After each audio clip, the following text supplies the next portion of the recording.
Welcome back everyone. Welcome to civil services study practice set number ये 180 188 test series UPPSC PCS के लिए चल रही है। प्रैक्टिस करेंगे इसमें हम जीएस के प्रश्नों का।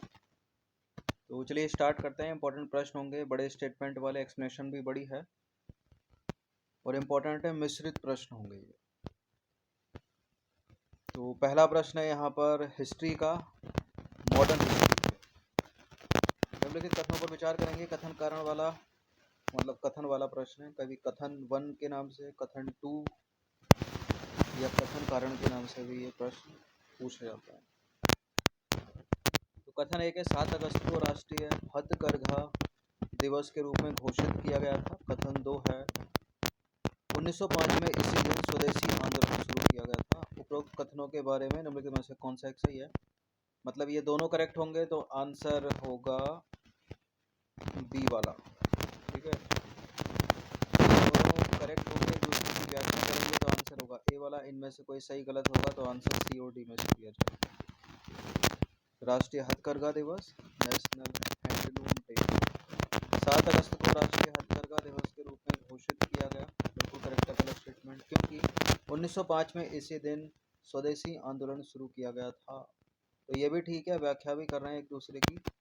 तो ए है इसका आंसर। कथन 1 और कथन 2 दोनों सही हैं। कथन 2 कथन 1 की सही व्याख्या है।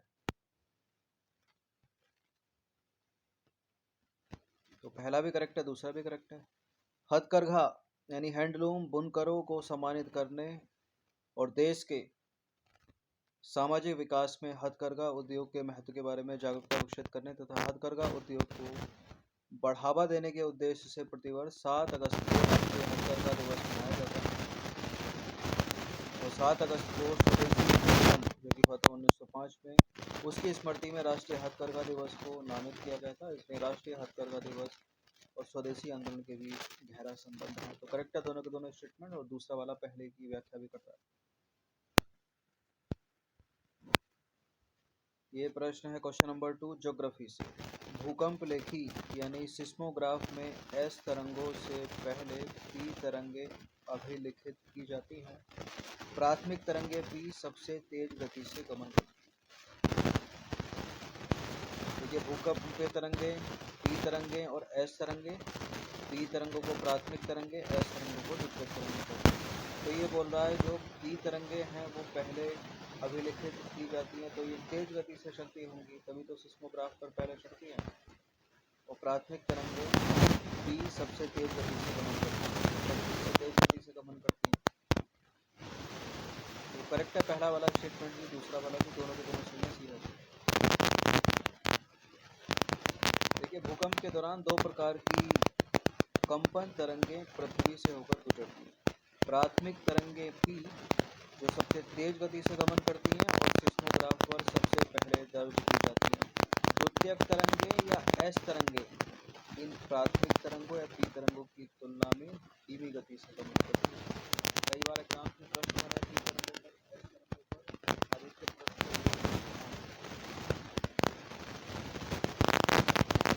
क्वेश्चन नंबर 3 पर आ जाइए। निम्नलिखित कथनों पर विचार करेंगे। कथन 1 कथन 2 ये भी ज्योग्राफी का प्रश्न है। जल की विशिष्ट ऊष्मा भूपृष्ठ की विशिष्ट ऊष्मा की अपेक्षा अधिक होती है।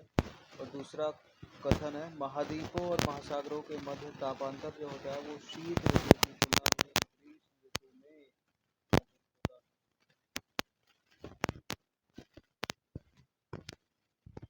देखिए जल की विशिष्ट ऊष्मा भूपृष्ठ की विशिष्ट ऊष्मा की अपेक्षा अधिक होती है, करेक्ट है।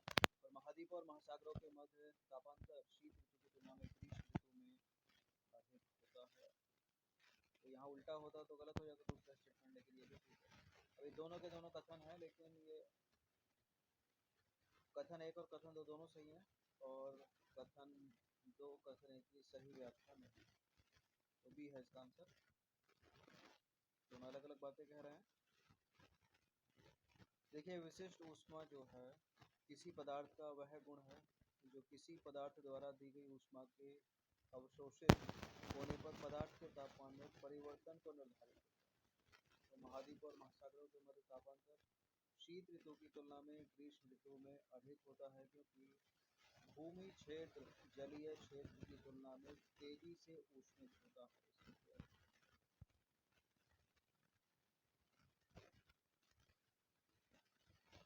क्वेश्चन नंबर 4, निम्नलिखित कथनों पर विचार करेंगे। वही कथन 1, कथन 2 वाला प्रश्न। उष्णकटिबंधीय वर्षा वनों की मृदा पोषक तत्वों से भरपूर होती है। उष्णकटिबंधीय वर्षा वनों में मुख्यतः आर्द्रता के साथ गलन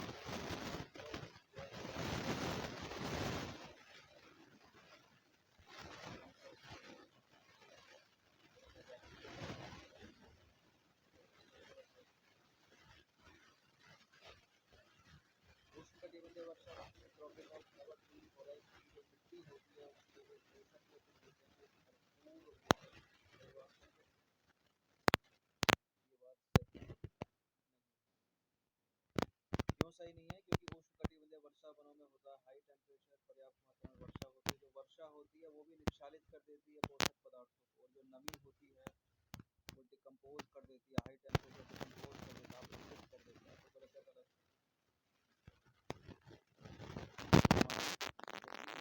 देखा ही जाएगा या अंदाजा ही लगाया जाएगा कि उष्णकटिबंधीय वर्षा वन है, 200 सेंटीमीटर से अधिक वर्षा है, बने रहते हैं, पत्ते नहीं गिराते हैं, पत्ते तो अलग अलग समय पर गिराते हैं, हरे भरे रहते हैं, तो पोषक तत्व ज़्यादा होते हैं। लेकिन इनकी मिट्टी पोषक तत्वों के अभाव में रहती है। दूसरा स्टेटमेंट, उष्णकटिबंधीय वर्षा वनों के हाई टेम्परेचर और ह्यूमिडिटी के कारण मिट्टी में वहाँ की विद्यमान जो मृत जैव पदार्थ होते हैं उनका द्रुत अपघटन होता है। ठीक है, दूसरा वाला सही है। तो इसका आंसर हो जाएगा कथन 1 गलत है, कथन 2 सही है, तो डी है इसका। देखिए, सामान्यतः माना जाता है उष्णकटिबंधीय वर्षा वन की जो मिट्टी होती है, मृदा होती है, उसमें ऊष्मा और नमी के कारण वो बहुत समृद्ध होती है, जबकि इसका उल्टा है। ठीक है, जबकि इसके विपरीत होता क्या, उष्णकटिबंधीय वर्षा वनों में मृदा समृद्ध नहीं होती। इसमें गलत है पहला वाला स्टेटमेंट। और उष्णकटिबंधीय वर्षा वनों के उच्च ताप और नमी के कारण मिट्टी में मृत कार्बनिक पदार्थ अन्य जलवायु की तुलना में अधिक तेजी से विकसित होते हैं। इस प्रकार इसके पोषक तत्व उष्णकटिबंधीय वर्षा वनों में वर्षा की उच्च मात्रा अन्य जलवायु की तुलना में मृदा से पोषक तत्वों को अधिक तेजी से निक्षालित कर देती है। ठीक है, तो दूसरा वाला स्टेटमेंट सही है, पहला गलत है। तो याद रखिएगा, उष्णकटिबंधीय वर्षा वनों की मृदा में पोषक तत्वों का अभाव होता है, अभाव ना कि प्रचुर मात्रा। पांचवा प्रश्न है, निम्नलिखित कथनों पर विचार करेंगे। पहला कथन है, पृथ्वी के पृष्ठ पर प्राप्त होने वाली ऊर्जा का अधिकांश अंश लघु तरंगदैर्घ्य के रूप में आता है। क्षोभ मंडल में मौजूद जलवाष्प ओजोन तथा अन्य किरणें अवरक्त विकिरण को अवशोषित कर लेती हैं क्या? लघु तरंग के रूप में आता है, दीर्घ तरंग दैर्घ्य के रूप में आता है। ये चीज बड़ी इंपॉर्टेंट है, लघु तरंग दैर्घ्य के रूप में आता है। और क्षोभ मंडल में मौजूद जलवाष्प ओजोन और अन्य किरणें अवरक्त विकिरण को अवशोषित कर लेती हैं। सी है इसका आंसर। देखिए, पृथ्वी के पृष्ठ पर प्राप्त होने वाली ऊर्जा का जो अधिकांश अंश है वो लघु तरंग दैर्घ्य के रूप में आता है। और पृथ्वी को प्राप्त होने वाली ऊर्जा को आगामी सौर विकिरण या छोटे रूप में सूर्यताप कहते हैं। लघु तरंग दैर्घ्य वाले सौर विकिरण के लिए वायुमंडल अधिकांश पारदर्शी होता है। पृथ्वी की सतह पर पहुंचने से पहले सूर्य की किरणें वायुमंडल से होकर गुजरती है। क्षोभ मंडल में मौजूद जो जलवाष्प होता है, ओजोन और अन्य किरणें अवरक्त विकिरण को अवशोषित करती हैं। करंट अफेयर्स का प्रश्न है, क्वेश्चन नंबर 6 है, हाल ही में विश्व व्यापार संगठन की वैश्विक व्यापार आउटलुक एवं स्टेटस रिपोर्ट के अनुसार भारत वस्तुओं के वैश्विक निर्यात में कितने प्रतिशत की हिस्सेदारी रखता है? 7.6%, 4%, 3.2%, 1.8%। भारत वस्तुओं के वैश्विक निर्यात में बहुत कम हिस्सेदारी रखता है, लगभग 2% की, यानी 1.8% की। और 24 में जो इसकी जो पहुंच है 3.2% तक की है, इतना जाना। तो हाल ही में विश्व व्यापार संगठन की वैश्विक व्यापार आउटलुक और स्टैटिस्टिक्स रिपोर्ट के अनुसार भारत वस्तुओं के वैश्विक मात्र 1.8%। क्वेश्चन नंबर 7, निम्नलिखित कथनों पर विचार करेंगे।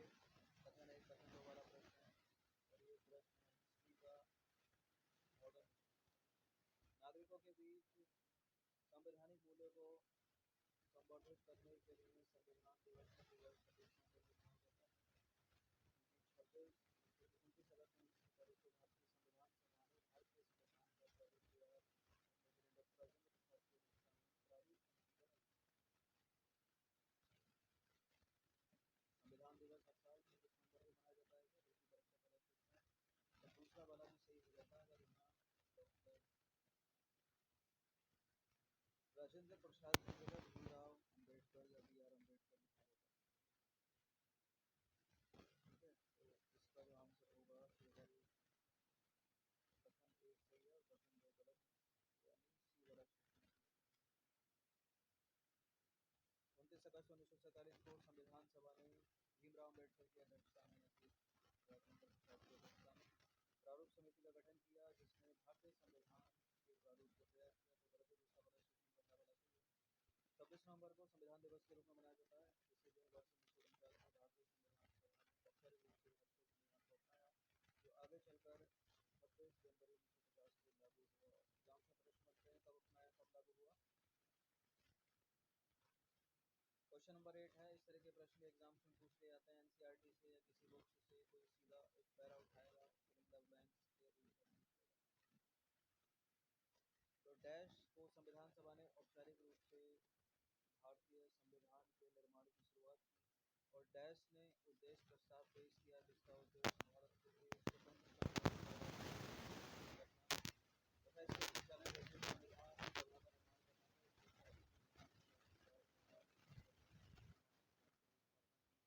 और डैश को संविधान सभा ने इस प्रस्ताव को अपनाया, यानी यहाँ तिथि आएगी, यहाँ किसी व्यक्ति विशेष का नाम आएगा, यहाँ तिथि आएगी। आंसर को किस प्रकार से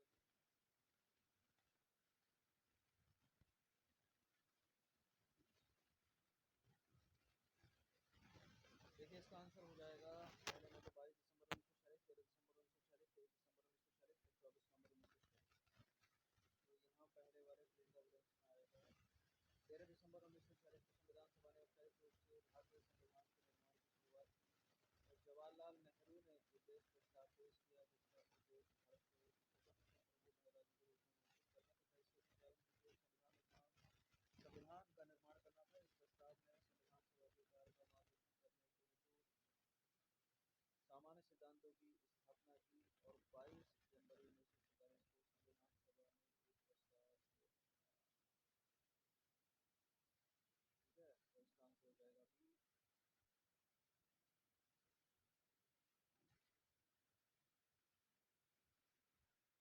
तो 13 दिसंबर 1946 को संविधान सभा ने औपचारिक रूप से भारतीय संविधान के निर्माण की शुरुआत की। जवाहरलाल नेहरू ने उद्देश्य प्रस्ताव पेश किया जिसका उद्देश्य भारत को एक स्वतंत्र संप्रभु गणराज्य के रूप में घोषित करना तथा इसके संचालन हेतु एक संविधान का निर्माण करना।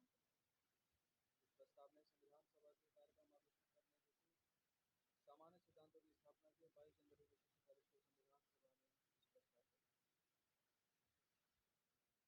क्वेश्चन नंबर 9 पर आ जाइए। भारत की ध्वज संहिता 2002 के अनुसार भारत के राष्ट्रीय ध्वज के बारे में निम्नलिखित में से कौन सा कथन सही है। देखिए, राष्ट्रीय ध्वज का जो आकार है वो आयताकार है और ध्वज की लंबाई से ऊंचाई यानी चौड़ाई का जो अनुपात है वो 3:2 है। कई बार एग्जाम्स में प्रश्न पूछा है, रेशियो पूछा है, एसएससी में पूछा, बैंक में पूछा, रेलवे में पूछा, सिविल में पूछा, स्टेटमेंट बनाकर पूछा गया। भारत की ध्वज संहिता 2002 के अनुसार भारत के राष्ट्रीय ध्वज का जो आकार है वो आयताकार है, ठीक है, और इसकी लंबाई और चौड़ाई का जो अनुपात है वो 3:2 है। ये भी सही है, दोनों के दोनों सही है इसका आंसर। तो भारत की ध्वज संहिता 2002 के अनुसार राष्ट्रीय ध्वज का जो आकार है वो आयताकार है और ध्वज की लंबाई और चौड़ाई का जो अनुपात है 3:2 है। क्वेश्चन नंबर 10 पर आ जाइए। हाल के वर्षों में चाद, गिनी, माली और सूडान ने निम्नलिखित में से किस एक कारण से अंतर्राष्ट्रीय स्तर पर ध्यान आकर्षित किया है जो इन सभी देशों से संबंधित है। क्या ऐसा हुआ इन देशों में समाचारों की सुर्खियों में रहे हुए। ये अफ्रीका कॉन्टिनेंट है, अफ्रीकी कॉन्टिनेंट के पश्चिम वाले देश हैं, पश्चिमी अफ्रीका के देश हैं। क्या हुआ इनमें हाल के वर्षों में। क्या सभी देशों में चीन वे सैन्य बेस स्थापित किए गए हैं। यह सहारा मरुस्थल का दक्षिणाभिमुख प्रसार हुआ है। मतलब लगा तत्वों से समृद्ध विश्व के किसको जीवित या सफल सत्ता पलट जो है इन देशों में पश्चिमी अफ्रीका के देशों में क्या हुआ पिछले कुछ वर्षों में जो समाचार विश्लेषण में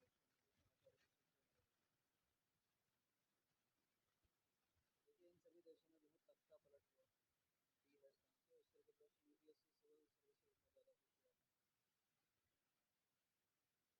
तो अफ्रीकियों ने पिछले कुछ वर्षों में सैन्य तख्ता पलट की श्रृंखला का अनुभव किया और हाल के अधिकांश सैन्य अधिग्रहण पश्चिमी अफ्रीका में हुए पश्चिमी अफ्रीकी देशों में हुए। हालांकि विश्व के अन्य क्षेत्रों में भी इस प्रवृत्ति के व्यापक प्रसार का मतलब बना हुआ है। देखिए पश्चिमी अफ्रीका में तख्ता पलट की प्रवृत्ति चार्ट से शुरू सॉरी चार्ट जो है पश्चिमी अफ्रीकी देश है और माली ने 18 महीनों के भीतर दो सैन्य तख्ता पलट का अनुभव किया और आखिरी तख्ता पलट अगस्त 2020 में हुआ। सूडान की बात करें तो सूडान की सेना ने नागरिक प्रशासन के साथ अपने तनावपूर्ण सह स्थिति को समाप्त करने हेतु जो खालिस्तान को तख्ता पलट किया। तो वर्ष 2021 में ही गिनी की सेना द्वारा राष्ट्रपति को पद चाइना निरंकुश कैपिटल आर्थिक प्रवृत्ति के रूप में लोकतंत्र के मानदंड को खत्म कर रहे हैं गिनी में भी हुआ।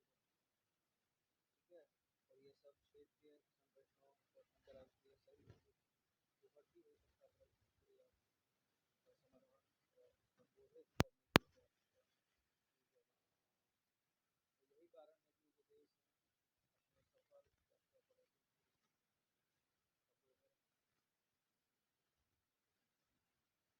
तो 10 प्रश्न थे 25 बचे रहिएगा 181 हो जाने का।